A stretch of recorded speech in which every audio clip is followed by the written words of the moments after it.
नमस्कार दोस्तों, Sanjay Pandey YouTube channel में एक बार फिर से आपका स्वागत है। सरदार से जुड़ी हुई इस समय की बड़ी खबर। सरदार से जुड़ी हुई इस समय की बड़ी खबर। सरदार शहर में बीजेपी की ओर किसको मिली टिकट। पांडे यूट्यूब चैनल को सब्सक्राइब करें, लाइक करें, कमेंट करें। ताजा अपडेट जानने के लिए ज्यादा से ज्यादा शेयर करें। सरदार शहर में होने वाले उपचुनाव को लेकर बीजेपी ने किसको टिकट दी है। सरदार शहर में भवनलाल जी शर्मा के निधन के बाद अनिल शर्मा का नाम कांग्रेस के इशारों में तय हो गया था। सरदार शहर में बीजेपी के लिए अभी तक नाम नहीं निकाला गया। सरदार शहर में अभी तक किसको टिकट मिली, जो आपको इस वीडियो के माध्यम से आपको बता दूं कि सरदार शहर में होने वाले उपचुनाव को लेकर बीजेपी के दावेदारी किसको सौंपी है, किसके हाथों में ताज होगा बीजेपी का।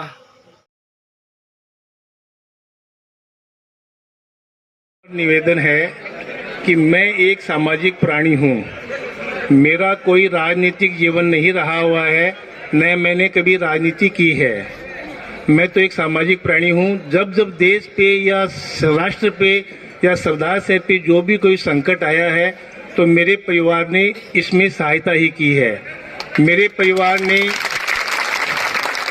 कोरोना काल में 1 करोड़ रुपए पीएम केयर फंड में दिए थे। वो शायद अब आपको सबको विदित होगा।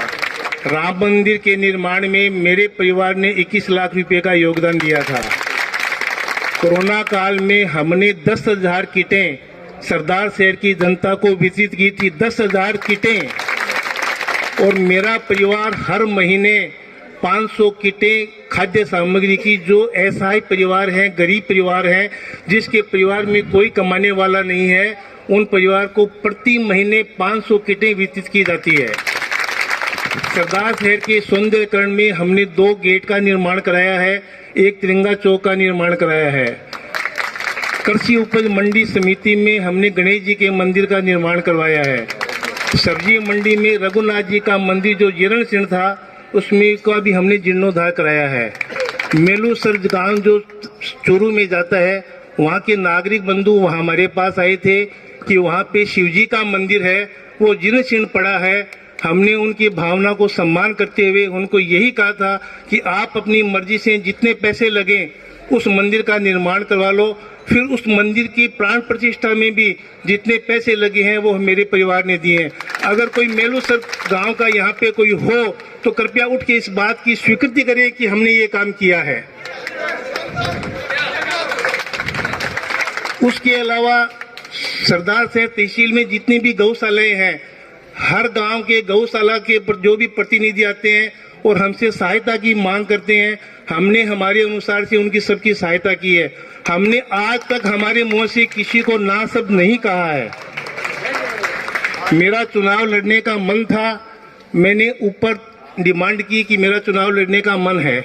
यहाँ पे जो पर्यवेक्षक आए थे उन्होंने मेरे को बुला के पूछा कि शराफ जी आपका क्या मन है।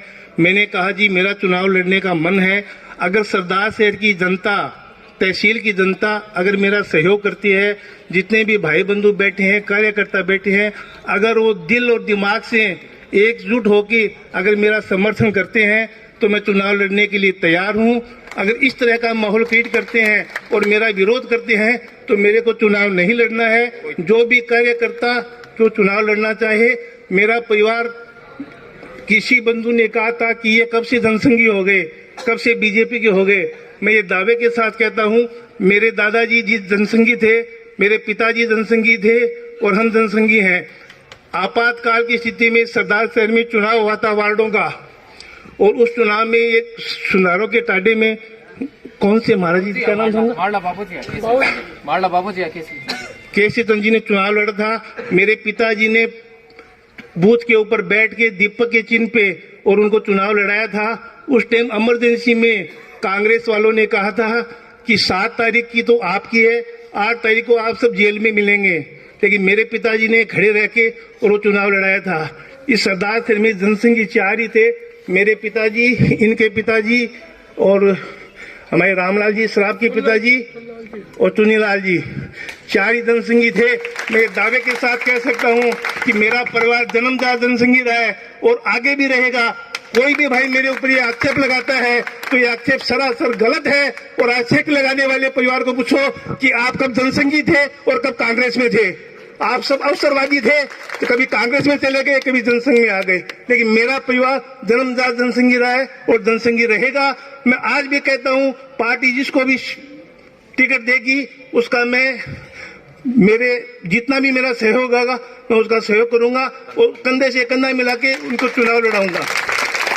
आप सबकी भावना हो तो मेरे को चुनाव लड़ाइए, मेरे को कोई चुनाव नहीं लड़ना है। मेरा कोई जीवन राजनीतिक नहीं है। मैंने अगर कोई गलत शब्द कहे तो मैं आपसे क्षमा याचना करता हूँ। भारत माता की, भारत माता की, वंदे वंदे। और तो आपनो दिमाग ने डिस्टर्ब करने कांग्रेस यहाँ फैलायो और आपना कोई कच्चा दिमाग आता आप में मान ली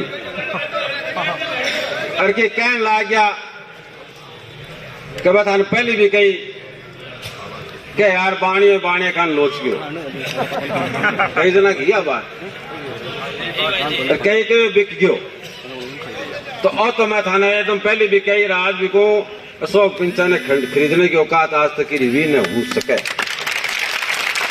इस बात ने कार्यकर्ता का बात महसूस हुई कि राजनीति में कोनिया टिकट मांग ली तो कई जना और भी बिना राजनीति वाला ही मांग रखी है, बिना पार्टी वाला ही अपनी पार्टी में टिकट मांग रखी है। आज पार्टी में भी कोनी भाई व्यक्तिगत कोनिकों में बहुत सा है, बिना पार्टी वाला भी टिकट मांग रखी है, पार्टी वाला भी मांग रखी है। तो पर्यवेक्षण का सर आपने पार्टी की चिंता मेहनत की, आप पर 10 वोट तक अपनी जगह नहीं पाई, क्या देखते हैं इस चुनाव के अंदर, क्या नजर आ रहा है आपको? इस चुनाव में एकजुट होकर भारतीय जनता पार्टी चुनाव लड़ेगी और आज जो आपने माहौल देखा है निश्चित रूप से कांग्रेस को परास्त करेगी और भारतीय जनता पार्टी सुधार से विजयी होगी। कुछ लोग विरोध कर रहे हैं, विरोध भी देखने को मिला, क्या कहेंगे? ऐसा है, भारतीय जनता पार्टी लोकतांत्रिक पार्टी है, यहाँ हर बात की सुनाई होकर फैसला होता है, हर कार्यकर्ताओं की बात सुनी जाती है, लेकिन हर कार्यकर्ता पार्टी के साथ है, मन से एक है। अपनी भावना व्यक्त करने के लिए यहाँ सब स्वतंत्र है, यहाँ लोकतंत्र है। आप भावुक होते हुए दिखे, आज पहली बार ऐसा देखने में जब आप भावुक हो गए और आपने कहा कि मुझे कोई खरीदने वाला नहीं पैदा नहीं हो, क्या कहेंगे इस पर? खरीदने वाला इसलिए कहा कि आप भी मीडिया में रहने वाले लोग हैं, बहुत से लोगों से आपने भी सुना होगा कि अशोक पिंचा बिक गया, या ऐसा सुना होगा अशोक पिंचा ने बाणिया के पक्ष में बाणिया हो गया, लेकिन अशोक पिंचा भारतीय जनता पार्टी का आदमी है, देश के निर्माण के लिए जीवित हैं। हम दीपक के भी साथ रहे, भारतीय जनता पार्टी के साथ रहे।